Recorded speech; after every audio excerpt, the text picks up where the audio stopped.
Channel 3 Burlington.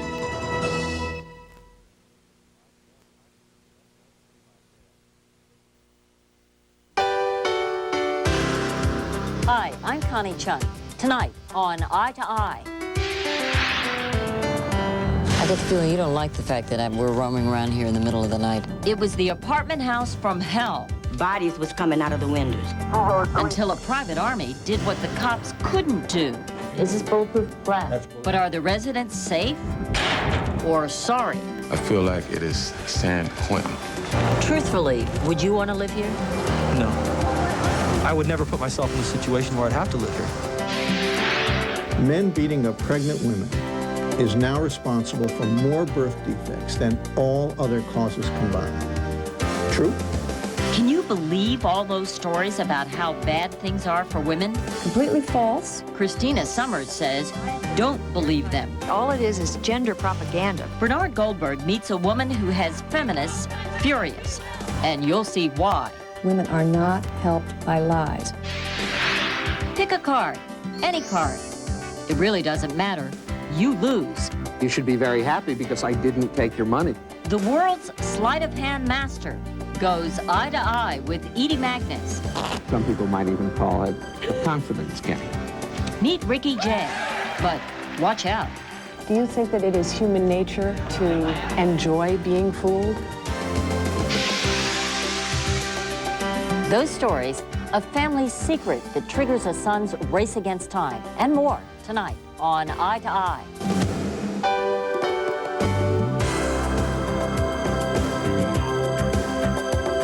It's Eye to Eye with Connie Chung, with correspondents Bernard Goldberg, Edie Magnus, Russ Mitchell, Roberta Baskin, and Bill Lagatuta.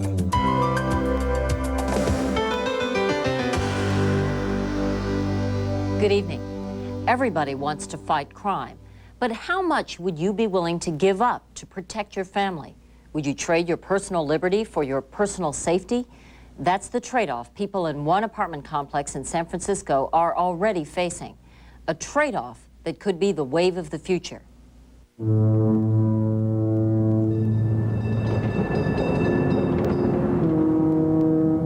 Over the hill from the heart of San Francisco lies one of this beautiful city's few blemishes. 586 Ridge Splendid. A dangerous neighborhood that looks the same as too many others all over America. 10-4. Captain, I get the feeling you don't like the fact that we're roaming around here in the middle of the night, huh? I mean, is it dangerous here? Apprehensive. Very apprehensive. That's why it's Saturday night at 2 a.m. And for Captain Harlan Wilson, it's business as usual in the Sunnydale housing projects. How dangerous is it here on a given night? Just had a homicide a little while ago. 3 out of 14, Edward. For years, the symbol of the drug-driven violence that seized this community was just up the block at the notorious Geneva Towers, 2 low-income high-rise buildings where drug dealers ruled. You could not go out into the hallway. Go out in the hallway, no chance, because you were terrified, you were terrorized, you were involved. There were shootings in the hallways. Bodies was coming out of the windows. No. Dead people. For the 1,000 or more residents of the towers, the place they had to call home was more like a living nightmare. Did you want to move out of here, and could you financially? No, most definitely. I wanted to move as far away from Geneva's towers as possible. Police officers will go some places where angels fear to tread. We didn't even want to tread into the towers. So if even the cops wouldn't go in, who would? This man, Eli Gray. I just want to thank you. Don't be fooled by this mild-mannered organist at the St. Mark's Institutional Baptist Church. He's the man the government brought in at taxpayers' expense to get the thugs out of Geneva Towers. Now we've got a clean lobby, we've got... His solution? Do something the police couldn't do. Lock it down. Close the doors and say, if you don't have business to see people in here, you don't come in the towers. To lock it down, Gray oversaw the building of a 10-foot-high security fence that now surrounds the towers. Today, tenants are forced to enter through a single security room. Guests must sign in, and people who appear suspicious are frisked. Is this bulletproof glass? That's bulletproof glass. Robert 2, dispatch 1. So what did you set up here? This is our monitor system, that closed-circuit TV system that's set up so that we can monitor the hallways. Excuse me, you're not supposed to play ball in the hallway. Thank you. We can monitor the garage areas where the vehicles are parked, and we can monitor the exterior of the buildings. But probably the key change at Geneva Towers, and certainly the most controversial, was the force of 60 armed guards, Gray recruited and trained. Fourth floor, B building. The guards admit they carry a lot more firepower than most security, but they say it's needed because some of the thugs here have even more. So far, they've confiscated Uzis, Tech-9s, .357 Magnums, and even a live grenade. They just have little gunfights or they pass by drive-by shootings. Gray says that in this environment, the only way his guards can keep in control is to stay on top of the bad element. Once we started to patrol the hallways, and we were constantly walking up on them constantly, every time they turned, there was security. I feel like it is San Quentin. But for some residents, the massive show of force has been too much. They say the towers may be safer now, but it certainly doesn't feel like home. You shouldn't have to feel like you're locked in or feel like you're in prison in your own home. How would you like walking into your apartment building, the guards are just staring at you, just right in, piercing your eyes? That's harassment to people. But they're trying to protect you. They're trying to keep the bad elements out. Well, I don't know about that, Connie. It appears to me and others that they're trying to keep us locked in. In fact, residents have filed 3 civil suits against Gray and his guards for abusive behavior to residents. Have you ever ended up in fights with residents? Absolutely. Yes, we have. Yes. There's an old saying, you have to break a few eggs to make an omelet. Is that your recipe? No. To take this place over, to establish the order, we had to deal with individuals accordingly, which was apprehending them, arresting them, and turning them over to the police. And if that's what you consider breaking eggs, then yes, we've broken a few eggs to make the omelet. And when I opened the door, they rushed. And did they ask if they could come in? No. It was 2 a.m., and Shirley Lee, a longtime resident of Geneva Towers, found herself face-to-face with security guards and the San Francisco police. And I'm looking down the barrel of .357s. Not 1, not 2, not 3. All of them had guns. Drawn? And they were drawn. And they went through my house. They searched my closets. They searched my bedrooms. They went up under the beds. They looked everywhere looking for a man. Lee says she's just thankful that her grandson wasn't there that night. Nevertheless, she doesn't sleep as well ever since the police and guards burst in.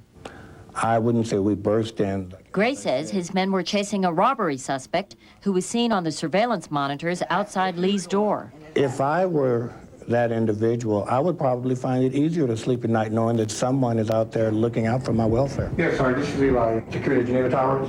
While we were at the towers, there was a shooting just 3 blocks away. The shooting at Sunnydale and Hahn.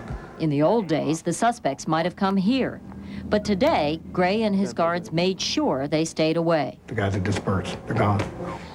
And while critics charge that crime has just been pushed up the block, one resident told us, you only need to see kids playing where drug dealers used to have their gun battles to be convinced the changes are worth it. Police statistics agree. They show a remarkable drop in crime at the towers. Assaults with a deadly weapon are down 93%, and shootings have been cut in half. So the kids can actually play out here now? Sure they can. Oh, yeah. We have football teams, baseball teams, baseball, softball, champions, actually. And champions, and they wins, too. On this day, Geneva Towers' new youth baseball team won the city championship. 1, 2, 3. 1, 2, 3. What rights are you willing to give up in order to have a safe environment here? I don't think that we are actually giving up rights. Because nowadays, I don't think nothing, no measure that I would want to take to be safe. You mean you'll do anything to be safe? Sure. I hate this impression that we are fighting against having a safe, decent place to live. This is not true. The residents who protest the changes here say the issue isn't whether they want less crime, but whether the guards treat them like criminals. There are other apartment buildings in which you buzz in to get in, and they have guards sometimes. But they don't have they're not infested with guards. Apparently here they're saying that the tenants is so criminally inclined, the element is so bad until they got to treat this like it's the streets. We may be poor, we may be underclass, if you want to call it, but we have brains, we have intelligence, most of all, we have feelings. And I would love for my children to have the freedom, the decent human beings that they are, to come and go in my home. We have been through a lot. Truthfully, would you want to live here? No. I would never put myself in the situation where I'd have to live here. I'm a responsible, respectable, productive member of society. Therefore, I don't need public assistance. I can stand on my own. You don't have much respect for the people who do have to live here. Oh, I have a lot of respect for the people who do have to live here because they've put up with a lot. There you go. We're not a bunch of brute, forceful people. We're not pushing ourselves on anyone. We're not trying to intimidate anyone to the point that they're afraid of us. You know, you make it sound like your guards are choir boys and like they don't do anything wrong. No, we do what we have to do to make things better at Geneva Towers, but we don't infringe upon anybody's rights. These are very sad memories of young boys that I knew around here that ended up dying unnecessarily. Before we left the towers, Shirley Lee showed us a graphic reminder of why the guards need to be here. He was killed in a drive-by shooting. Someone shot him, just drove by and shot him. It's sad because I know most of the young boys here. He lived here also, and he's dead. Lee says she feels caught right in the middle of this dilemma that's becoming more common for many American families.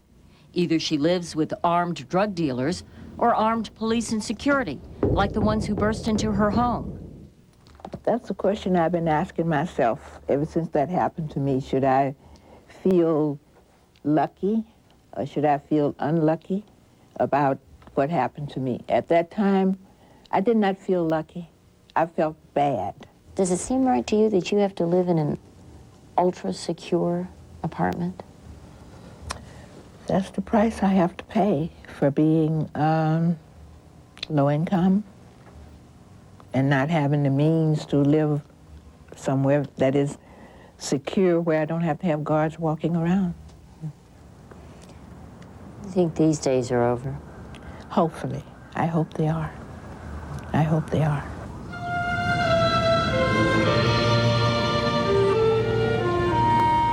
What's happened at Geneva Towers is being studied by the government and could eventually be tried elsewhere. But the issue of privacy isn't the only concern. There's the cost. The same setup for residents in Chicago's public housing alone could run $180 million the first year. Crime may not pay, but it's expensive. Next, she's #1 on the feminists' hit list. Basically what I've done is blown the whistle on the phony research, the male bashing. The battle is on. We're not just talking about statistics, we're talking about survival. Bernard Goldberg steps into the fray. And still ahead, Chris's mother hoped that he would be spared his family's tragic legacy. Then she got the news. My whole world crashed in on me. Now, a brave teenager is fighting back. Eye to Eye, sponsored in part by Saturn, a different kind of company, a different kind of car.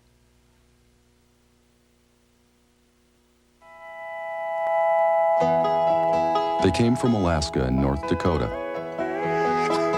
California, and even farther west. This summer, we invited everyone who owns a Saturn to visit us in Tennessee, the place their car was born. We called it the Saturn Homecoming. People could see where their cars had been built and spend some time with the men and women who built them. They could see where the idea for a new kind of car company had taken shape, and we could thank them for believing we could do it. 44,000 people gave up their usual summer vacations to spend them with us at a car plant. Pretty good turnout for our first big party. Of course, not everything went exactly the way we'd planned, but we were all in it together, the way we always have been.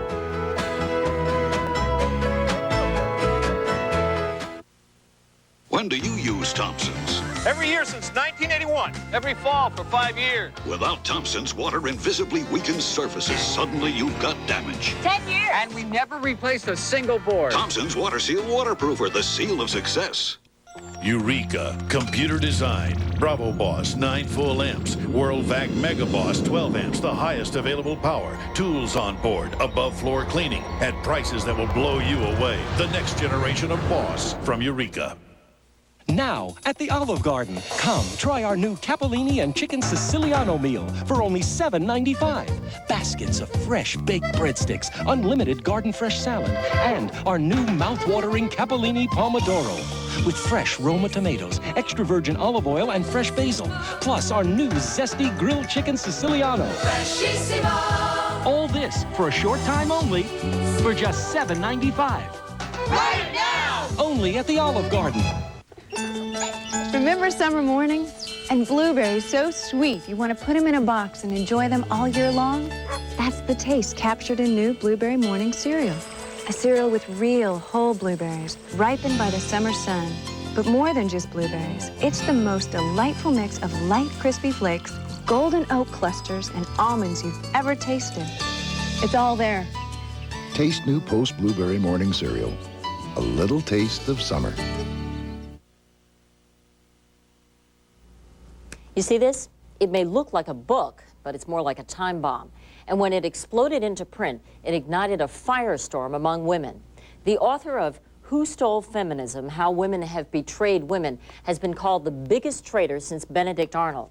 As Bernard Goldberg reports, she's not only attacking a message you've heard many times before, she's also blaming the messenger, us. Bernie? Connie, let me ask you a question. Do you believe everything you hear on the news?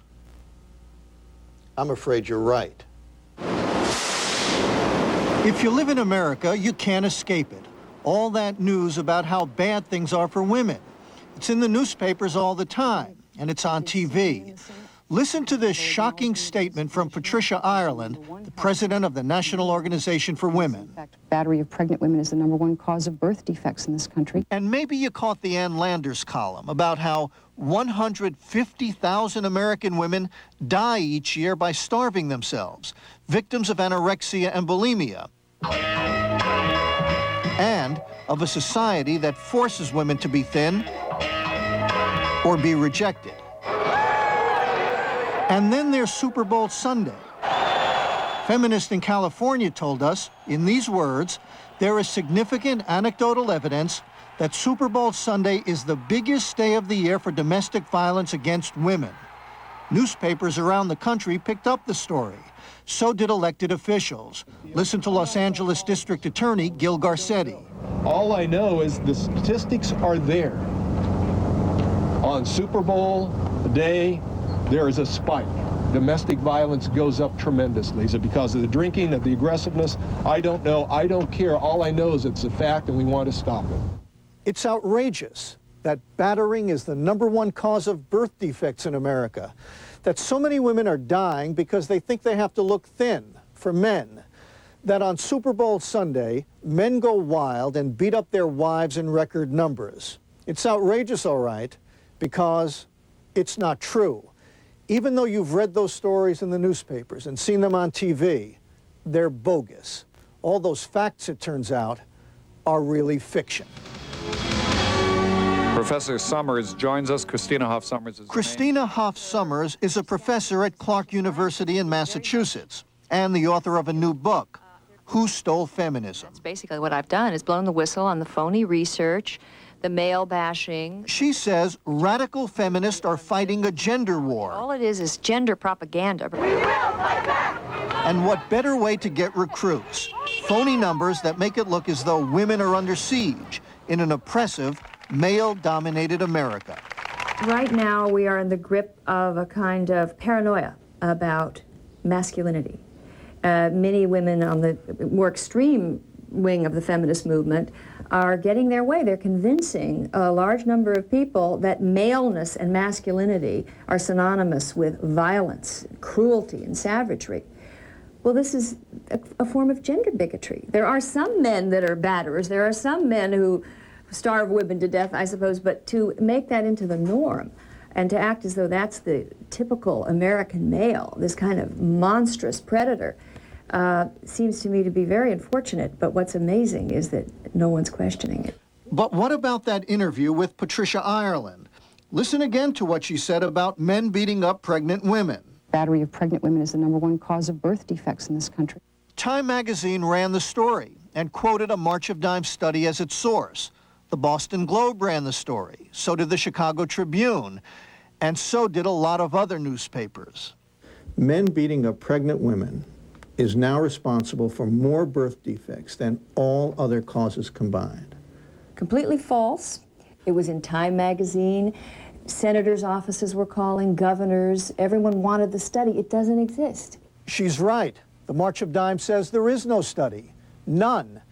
The National Organization for Women and everyone else got the story wrong after someone, somehow, got a bunch of numbers mixed up. Time magazine ran a correction 1 year later. We've seen the number 150,000 women, 150,000 die each year from starving themselves, anorexia.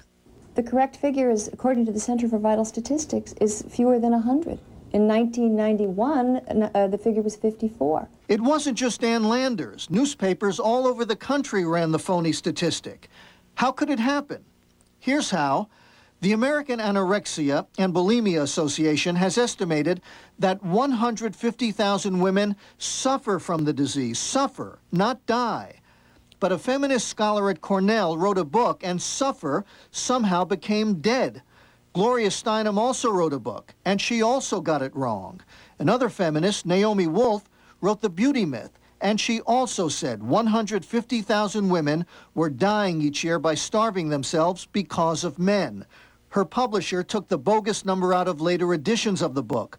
But when you think about it, the 150,000 statistic is so outrageous, how could anyone have ever believed it?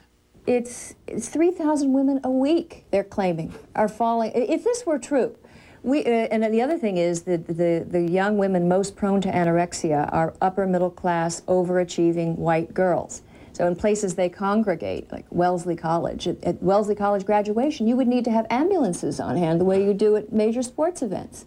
And what about the feminist claim that Super Bowl Sunday is the biggest day of the year for domestic violence? I didn't think you'd go to jail for hitting your wife. NBC even ran this public service announcement during the Super Bowl. Super Bowl Sunday, women in America are in more danger than any other single day of the year because guys watching the games get a little crazy and beat them up. You've heard this? Absolutely. Tell me about this story. Another hoax. Super Bowl Sunday is not more dangerous to women? Than any other day of the year. And football fans, despite what we hear, sports fans, football fans are no more likely to beat their wives than any other group. How could all these things be false? No one's checking facts when it comes to feminist advocacy statistics, when it comes to statistics on women's victimization. The people we rely on to get it right, the journalists, the fact checkers, the editors, congressmen, congresswomen, they're all asleep at the wheel. It gets in because you and I and our colleagues like this kind of information. It's interesting, it's sexy, it's bizarre, it's almost unbelievable. It is unbelievable. Cynthia Crossan is an editor at the Wall Street Journal who has just written a book about the numbers we hear every day. It's called Tainted Truth. Tainted truth is facts, numbers usually, that have been produced by somebody who has a direct stake in the outcome. It can be a company trying to sell a product. It can be feminists trying to sell their point of view. It can be environmentalists. It's used by many different commercial, social, political groups. Are they trying to fool us? They are trying to fool us. They're trying to manipulate us. They're trying to make us believe something because they think it'll be better for us if we do. And what about this study? A 1993 report by the Commonwealth Fund that said 40% of all American women are severely depressed at least once a week. That's like almost half the women in America are in severe depression on any given week? Right. Is that true? No. They asked women a series of questions. A high percentage, over 80%, said that they'd felt very good that week, but a small percentage had admitted to having crying spells, or some admitted to having periods where they felt blue, and they added it all up and decided almost half of women are basket cases. I think the implication is that somehow there's some sort of conspiracy by feminists to put out falsehoods, and that could not be farther from the truth. We want the truth out there. Gloria Allred, Los Angeles lawyer and longtime feminist, says Christina Hoff Sommers is missing the point. The danger is not phony statistics, but that Americans will think there are no real problems for women. We're not just talking about statistics, we're talking about survival. We're talking about women's lives. We're talking about women being hurt. We're talking about women sometimes getting punched, bruised, and seriously harmed. And that's what I think that we should remember when we're talking about statistics, that these are real human beings. These are our daughters. Still, this raises one big question. If there's so much misleading information out there, why do so many journalists pass it on to people like you? Probably every magazine or every news organization has someone that's a little carried away with the feminist cause, so he or she sees there's an opportunity to do the right thing. It's a nice thing to put in the first sentence of a story. Put that on the front page or make it your lead story. And you're guaranteed to draw a lot of readers or viewers in with that. Even if it isn't true. Even if it isn't true. You're not suggesting that newspapers and magazines and television would actually put a story on to sell papers and boost ratings, are you? It happens all the time. It happens every day. But it's a big mistake, and the worst thing about it is it doesn't help women. Women are not helped by lies. We are not helped by untruths, by propaganda. For the record, Christina Sommers is not accusing feminists or the press of deliberately lying, just being far too eager to believe preposterous numbers that paint women as victims and men as oppressors. Bernie, we received a lot of complaints about this story even before it was on. In fact, Gloria Steinem called me and she said that Sommers based her statistics on anorexia and bulimia on death certificates. And it's widely known that death certificates do not state anorexia and bulimia in most cases as the cause of death. Right. Connie, I wanted to interview Gloria Steinem for this report, but she flatly refused. She is, however, taking her inflated anorexia statistic out of the next printing of her book. We also heard from the feminist writer Naomi Wolf. She also called to complain about Sommers' book. And we just received this fax from Patricia Ireland, the president of NOW, complaining about Sommers and about the media, saying all this quibbling about statistics is doing women an enormous disservice. But, you know, Bernie, when Sommers says this is false and that's false, she leaves you with the impression that she doesn't think these problems are serious. No, not. She says that's absolutely not so. She describes herself as a feminist, to which her critics respond with friends like that, who needs enemies. All right, thank you, Bernie. Coming up, you'll meet a young man who took bad news and turned it into a life's ambition. And we'll find out what one of the world's greatest sleight of hand artists has up his sleeve. We'd like to show you our new Achieva Special Edition. Well, for starters, it's got an airbag, four-wheel anti-lock brakes, air conditioning, automatic transmission, AM/FM stereo, power door locks. Sure, but that's where the really special part comes in. It's your money.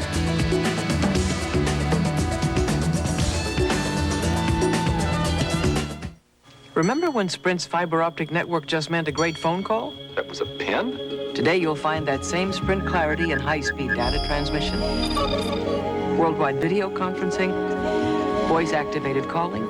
That was a pin? And wireless communications. Only one company lets you be there with all this technology right now. So in case you were wondering... Yes, that was a pin. Looks like she's wearing fakes.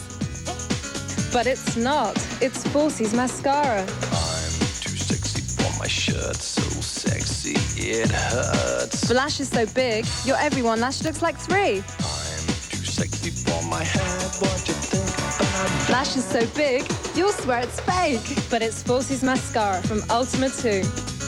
sexy tote is yours for just $12.50 with any Ultimate 2 purchase at JCPenney. When Eye to Eye continues in a moment, Chris Moen found out about a family secret that would change his life. It already changed his grandfather's life. When she told me about Christopher, that was like a bombshell. Like, you know, I was the main reason. The inspiring story of a teenage boy and a family that's counting on him to beat the odds. Also, could I shuffle the deck? Sure. Edie Magnus goes one-on-one with Ricky Jay and gets a raw deal. That's amazing. Her kindness has touched America's heart. I probably seem very young and innocent to you. Very. Her determination has inspired us. I have done some good here, and I have made this place my home. And thanks to your cards and letters, Are you certain you're strong enough for this task? she's coming home to CBS. All I can do is try. Christy returns Wednesday. In their hearts, most people believe in them, yet few have ever seen one. Soon that will change. This fall, you'll be touched by an angel. This is CBS. NYNEX has more than 20,000 people here in New England, which means we have about 40,000 ears to lend your business. Do you want to find new customers? Maybe save money? Do you need help managing your network? We'll listen and use everything we've got between those ears to give you good, smart solutions. NYNEX. Going down to the lottery tomorrow morning to pick up our first check. I hope you'll come. I'll be there. Great. Maybe now we can take that fishing trip we've been talking about. Maybe we can do a lot of things we talked about. Yeah, a lot of things. Channel 3, Burlington.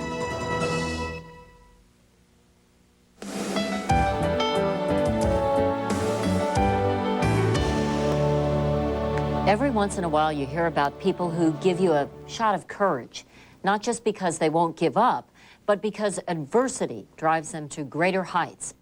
There's a young man who lives outside Philadelphia whose story is especially inspiring at a time when we hear so many negatives about young people. His name is Chris Moen, and when the odds turned against him, he started betting on himself.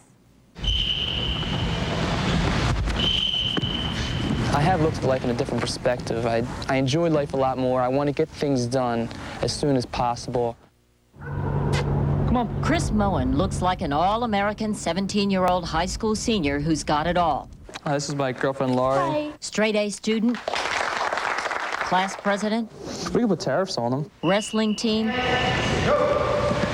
He even volunteers in a lab. And for how long, Doc? But there's something else Chris has. I have an eye disease, which is called retinitis pigmentosa. All the way to your right. Retinitis pigmentosa, RP, is a devastating genetic eye disease, affecting as many as 100,000 Americans. What, today? Chris already has trouble with his peripheral vision. Today, the hallways in school look like this. But by the time he's in his 30s, they'll probably look like this. Chris will be legally blind, barely able to distinguish shapes. The eye is like a camera. Dr. Albert McGuire of the Shea Eye Institute in Philadelphia is Chris's doctor. The part that is affected is essentially the film, the tissue in the back of the eye, that's the nerve tissue, which takes light and turns it into pictures. And when enough of the cells degenerate, then vision is lost. Time is something we need more of. Chris's mother, Maria. I wish that I could assure him that there's time. I can't do that. When Chris had his eyes examined nearly 15 years ago, Maria found out she had unknowingly passed the defective gene on to her son. My whole world crashed in on me. It's like, oh my God, this little baby, my little boy, is going to be blind someday. Maria knows all too well what Chris's future will be. Nearly 20 members of Chris's family are affected by RP. Many are legally blind.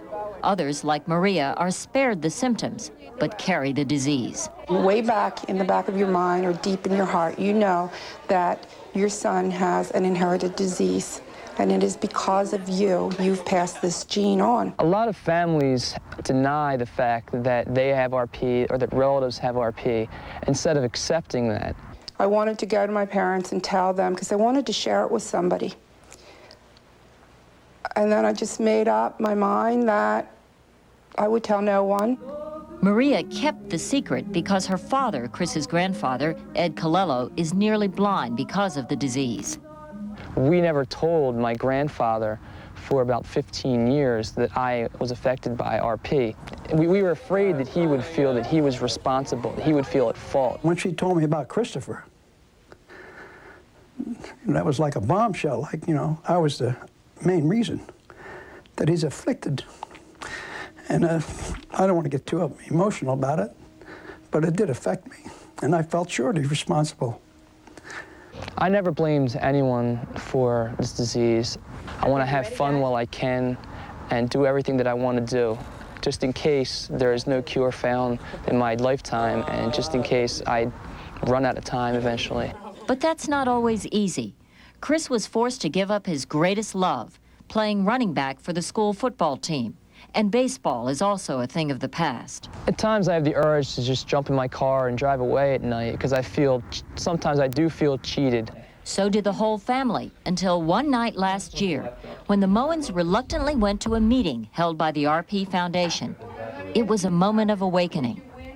I can't even remember what happened at that meeting except that I left there as the president of the affiliate. That changed my life. And it may ultimately have a far greater effect on the entire Mohen family. 100 members agreed to participate in the largest single genetic study of a family with RP. We've analyzed DNA from multiple members of Chris's family. And remember that lab Chris works in? I'm actually working on the cure for my own disease and to help myself and my family. Dr. Jean Bennett is a geneticist at the University of Pennsylvania. It's basically a race against the clock right now, and it's having Chris here just makes an added dimension to the research. Makes it very much more exciting and important. I don't really think about it until after the fact. I go home and say, wow, I can't believe what I just did today. And so the family that harbored dark secrets for generations now pins its hopes on a talented young man. I don't concern myself with what can happen to me. I just worry about the grandkids and the children, hoping that they won't have to worry about it. Initially, I thought that RP meant doors closing for Chris, when indeed that's not what's happened at all. I'm sort of a missionary now. I definitely am going to get into the field of genetic research, and I definitely want to find a cure for RP. Doctors say it's possible that a cure could be developed within the next decade. Chris graduated from high school in June, second in his class with a 3.99 average. He walked away with 12 awards for academics and athletics. Chris was offered scholarships at both Harvard and Princeton, but he says he's definitely a Princeton man. When we come back, he controls 52 assistants with 2 hands. In the world of card sharks, Ricky J is Jaws. I'm still trying to remember where the aces are from a long time ago. This is a kind of exercise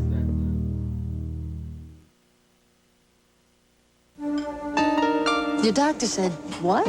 Listen, if you're a woman and you get heartburn, should you take these, which have aluminum and magnesium, or should you take new Tums Ultra with calcium? Tums Ultra tablets, which dose for dose neutralizes more acid than regular Mylanta or Maalox. And gives you calcium. Something your body needs anyway. If you're not sure, ask your doctor. See what she says. About Ultra. Warms my soul. I'm getting married. I'm getting married. Who ever heard of a cold cereal that made you feel warm all over? Daddy, what are you doing? Same as always. Fixing me breakfast? Why should today be different? Quaker toasted oatmeal. Delicious toasty flakes with crunchy little oatmeal oats on top.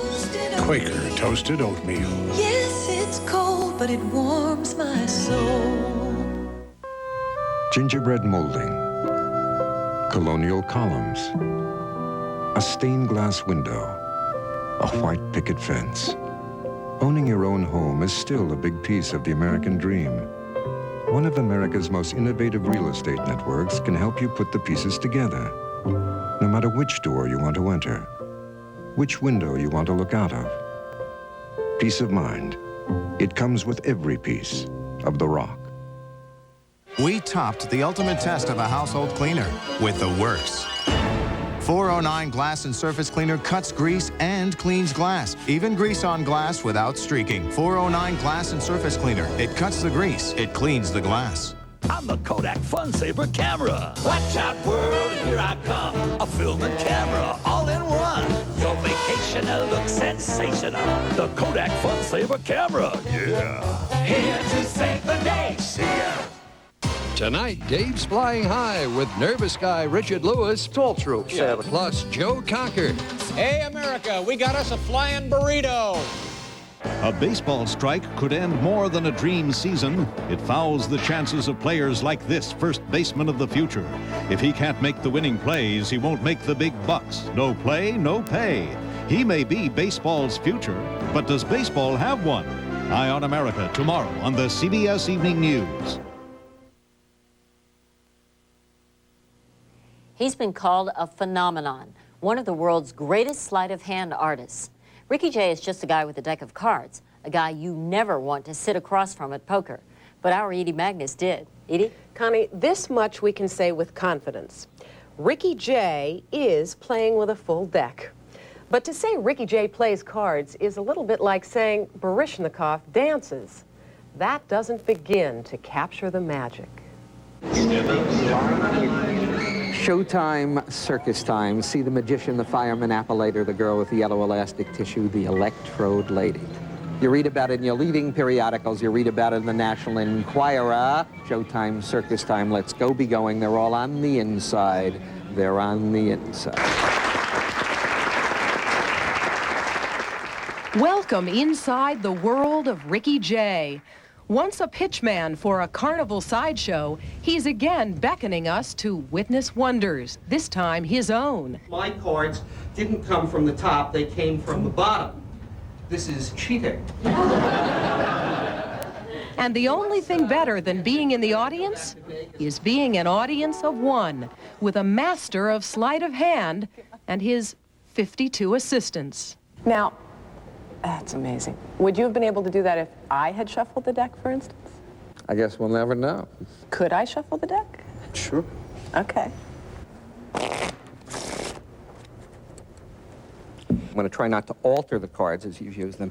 I just want to look through them. There's a little bit for me to memorize, and then I would have to think about what I could do from a deck which you started out with, shuffling and memorizing in various positions, and one card could be at 21, and one could be down at 17, and then maybe if one were lucky. 4 aces appear as if by magic. Deception, divine intervention. Unbelievable. No matter how often you watch, you'll never know, and Ricky Jay will never tell. Do you think that it is human nature to enjoy being fooled? That's an interesting question. I think it's part of human nature to be fooled. And he's been enjoying a fool's paradise, wowing sellout crowds with a mind-numbing display of sleight-of-hand artistry. If you don't play gin, this is gin. Fooling Dave. Any card. Name a card, Mom. Literally any card. Any card. Queen of Hearts. Some cards were up and some cards were down. I mean, this is not easy to control a card under all of this mixture. But I chaos. have. It's mayhem. I'm telling you that I have controlled the card. All right, let's see it. Can you get it? I can get it. The card your mother selected in Norway. Here we go, Anton. Watch. Every other card in the deck will now be straightened except for one card. These are all back-faced one way, one card here. Oh, yeah. Very impressive. Like any good master of mystery, Ricky Jay is better at asking questions than providing answers. Can we talk about you a little bit? God, I hope not. He's 40-something from New York City, and he performed his first magic trick at age 4. I was some awful, terrible little kid doing magic. Why would I possibly want to talk about that? I have read that your parents weren't terribly supportive of your interest in all of this. You've read that, have you? But television offered inspiration. The Ed Sullivan Show. I was a kid, and that was an important vehicle for me to watch these acts on Sullivan. That was the great place where you saw them. Okay, it's all right. Ironically, Ricky Jay does not like performing for children. This is an adult art form as far as I'm concerned, and for hundreds of years it's been written off as something that's supposed to be done at a children's birthday party. Most people's experience with magic is not from seeing a wonderful performance of it, but from their Uncle Irving producing a coin from their ear. And along with Uncle Irving, Ricky Jay turns his nose up at those big Las Vegas-style magic shows, at pyrotechnics, wild animals, and other glitzy illusions that rely on size for effect. What Ricky Jay does is simple and simply amazing. As a performer, I much prefer using my hands. You have a sort of dark persona. You wear very dark clothes. The picture of you, for instance, in your playbill is very dark and brooding. Is that real or is that deception? Are you thinking? Again, we're left to wonder.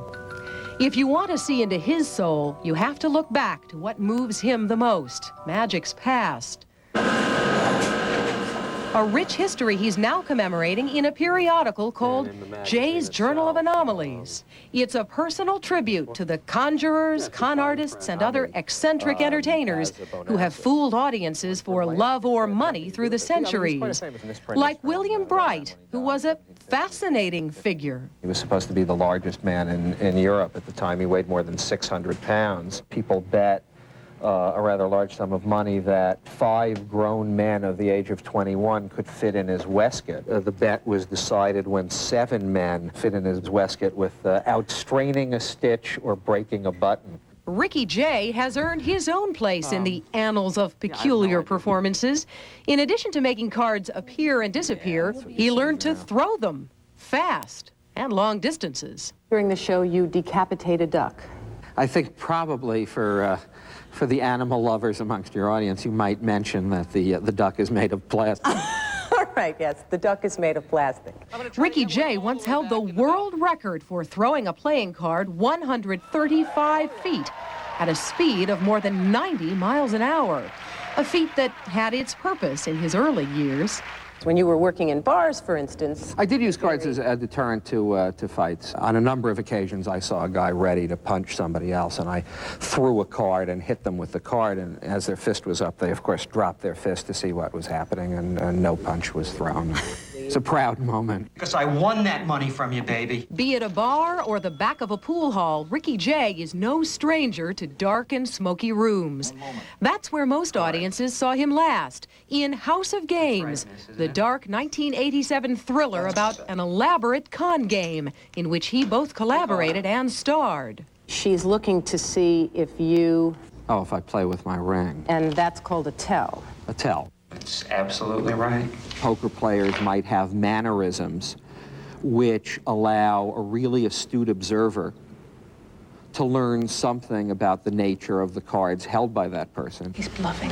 You saw him. He did exactly what you said. He played with his ring. Do they have a bad hand and they're betting a lot of money trying to drive you out of the pot, or do they really have a good hand and you should fold your hand?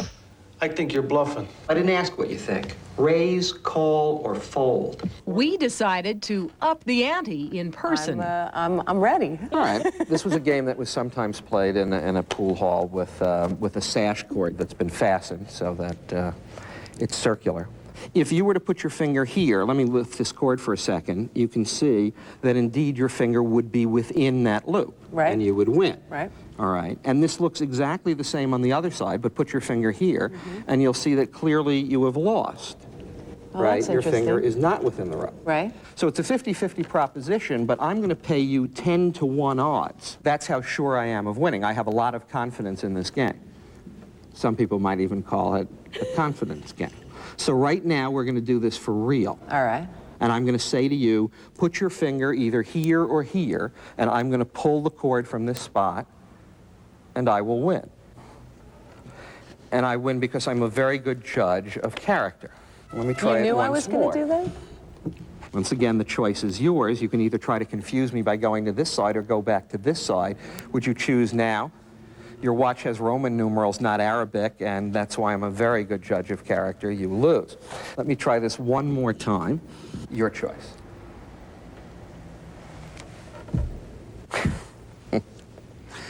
Well, this does change the game. And I can tell you that at this point, if I pull the rope closed, you've already won because both your fingers are within the circle. Look and see that they're both winners. You're going to have to remove one finger. Remove the finger now. And you lose because I'm a very good judge. Oh, come on. I should be mad, but... Actually, you should be very happy because I didn't take your money. Well, that's true. And I know that when you want your money, you can get pretty nasty about it. Because I won that money from you, baby. Baby, huh? Excuse me. So, does he ever play poker for fun? Well, I asked him to play poker, Connie, and he turned me down cold. Didn't want to play, says he doesn't enjoy playing poker for fun. And frankly, he doesn't have the time. He's writing a book, and his show was so successful in New York, he's already scheduled to appear in several cities here in America, and he has had offers as far away as Australia. All right, thank you, Edie. In a moment, we'll take you back to a time a lot of people remember fondly, but some of us would rather forget. Who is that on the left, huh?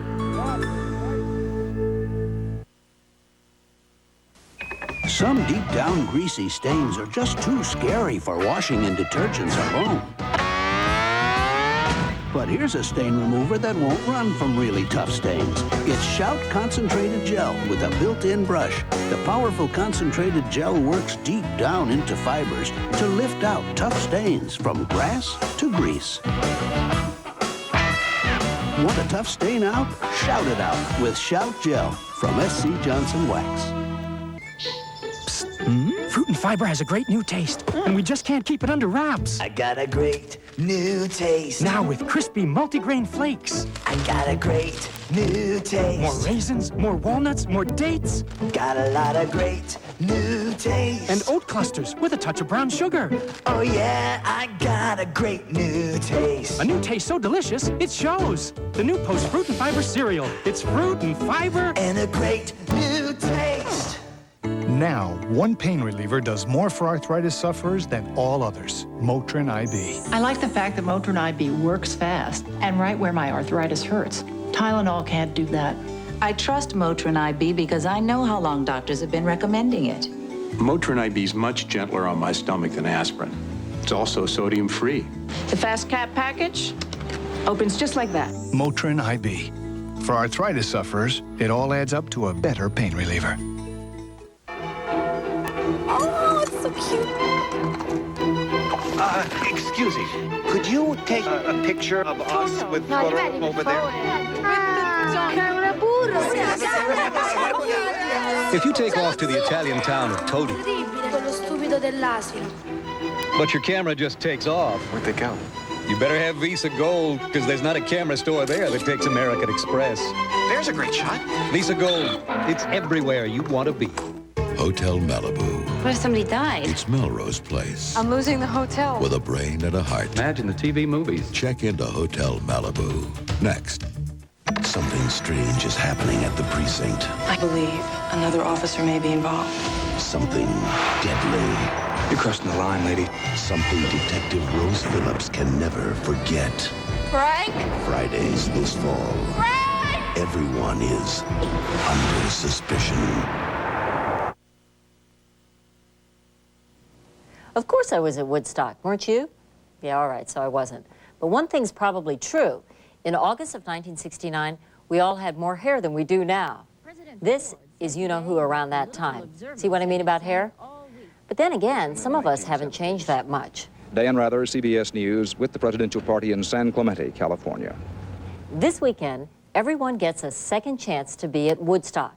Woodstock 94 is taking place in upstate New York, 60 miles from the site of the first one, and light years away from the essence of the original.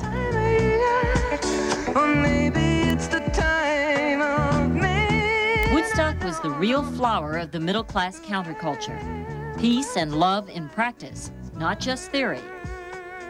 Everything that could go wrong did. Bad planning, bad traffic, bad weather, bad sanitation, bad acid. And still, nobody freaked. Even Max Yasgur, the earthy farmer who rented his land to the counterculture for 3 days, was impressed. 500,000 young people can get together and have 3 days of fun and music, and have nothing but fun and music, and I God bless you for it. Max Yasgur is gone now. So is free love. And drugs aren't what they used to be. Neither is rock and roll.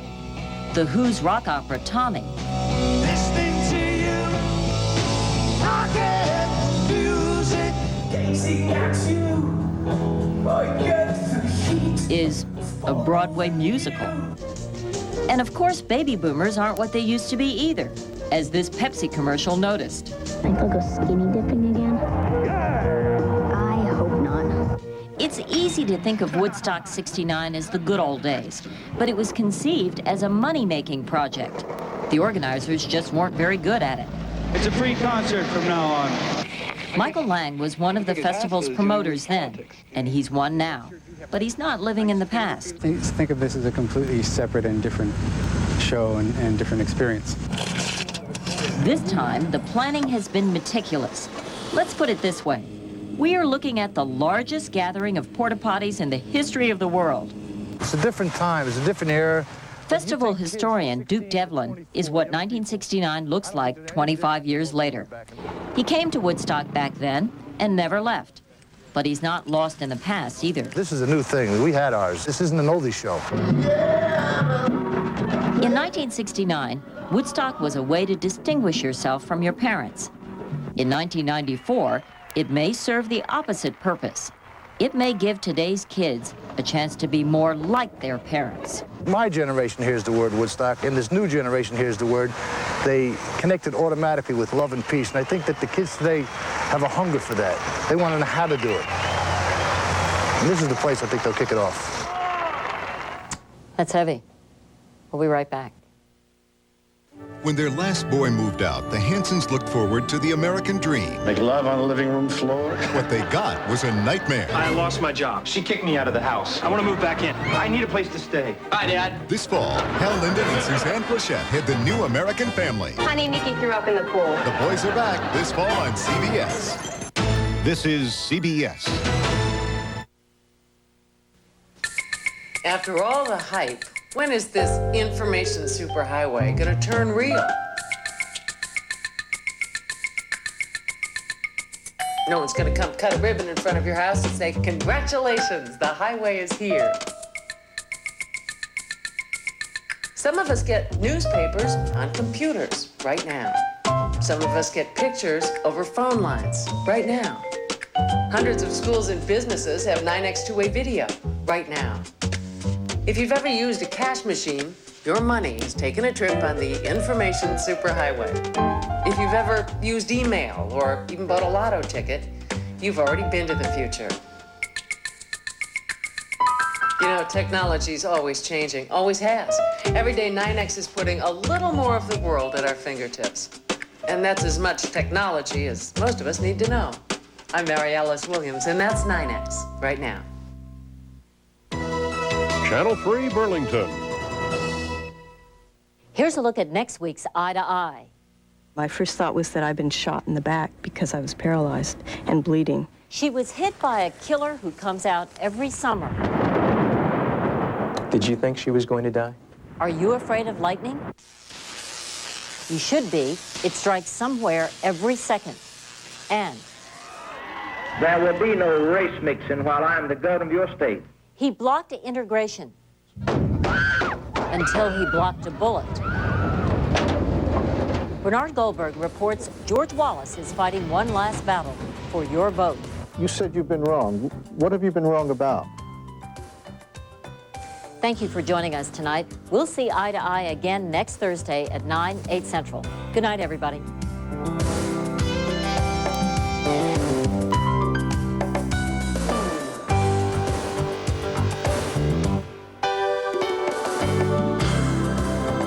Romance heats up when lovers unite to save a romantic paradise. Lust, romance, passion, and greed are all in a day's work in the hotel business. Check into Hotel Malibu next.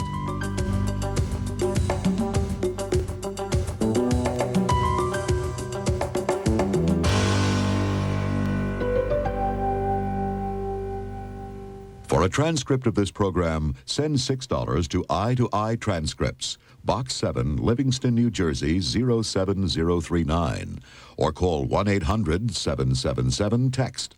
To order a VHS cassette of tonight's broadcast, call 1-800-762-9990. Experience CBS News.